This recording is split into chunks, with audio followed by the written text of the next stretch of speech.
Hey everyone, so just want to go over the filters really quick. I have a couple different ones with me. First up is the UV filter. So this is pretty much always on my lens.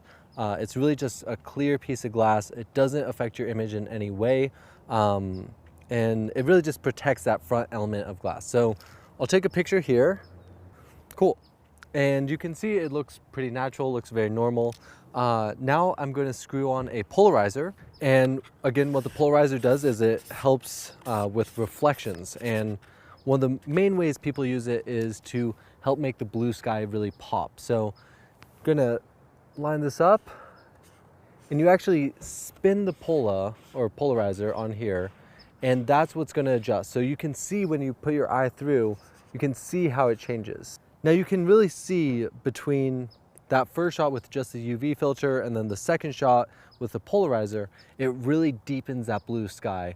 And just looking at it here, it's almost too much, so I'm gonna keep rotating it. And I think that's a nicer balance between the two.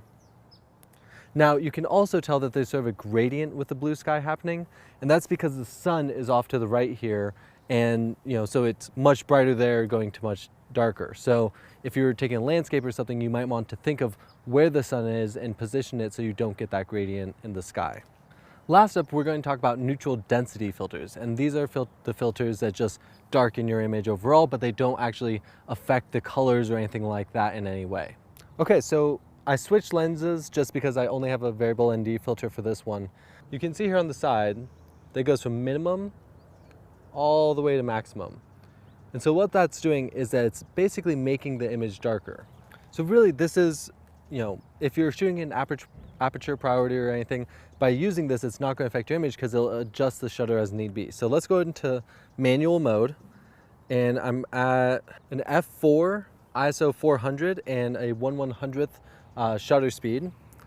I take a photo with it pretty much fully open, not actually affecting the image, and it's super bright. I now spin the variable ND filter down, and right about there looks nice, so let's take a photo of that. And now I'll go all the way down, and you can see how dark it gets. So variable ND filters are really great if you want to maybe use a slower shutter speed during the day and you want to be able to do long exposures or something like that.